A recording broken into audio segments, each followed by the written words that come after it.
नमस्कार, मी पंजाब डक हवामान अभ्यासक मुक्काम पोस्ट गुगळी धामणगाव तालुका शिरूर जिल्हा परभणी।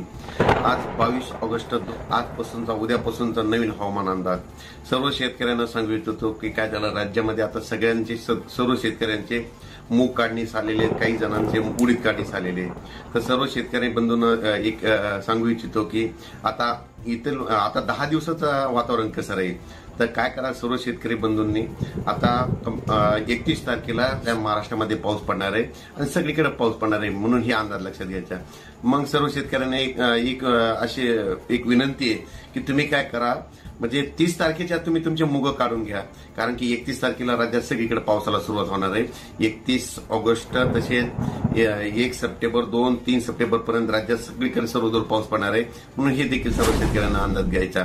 आणि आता सर्व शेतकऱ्यांना सांगू इच्छितो की काय झालं की राज्यामध्ये काय झालं, पाऊस आता जवळपास उघडीप दिल्यामुळे आता उद्या 23 ऑगस्ट पासून ते जवळपास 23 ऑगस्ट 24, 25, 26, 27 ऑगस्ट पर्यंत राज्यात कडक सूर्यदर्शन असणार आहे। पण सूर्यदर्शन असताना वारे देखील जोराने वाहणार आहेत, म्हणून हे देखील सर्व शेतकऱ्यांना अंदाज घ्यायचा।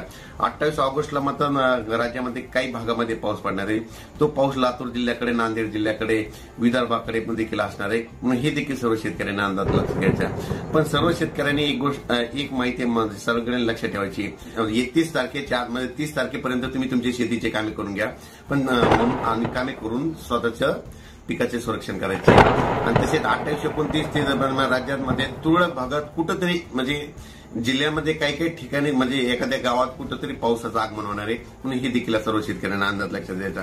सध्या मुगाचं पीक काढणीस आलेलं आहे, तर सर्व शेतकऱ्यांना सूचना की दिनांक 24 तारखेपासून 28 तारखेच्या दरम्यान हवामान कोरडं व सूर्यदर्शन होणार आहे, तरी सर्व शेतकऱ्यांनी आपले मुगाचं पीक काढून घ्यावे, कारण की 29 तारखेपासून 29 ऑगस्ट, 30 ऑगस्ट, 31 आणि 1 सप्टेंबर, 2 सप्टेंबर, 3 सप्टेंबर, 4 सप्टेंबर या कालावधीमध्ये राज्यात मुसळधार पाऊस होणार आहे, कुठे अतिवृष्टी होणार आहे, कुठे वाहुणी असा पाऊस होणार आहे।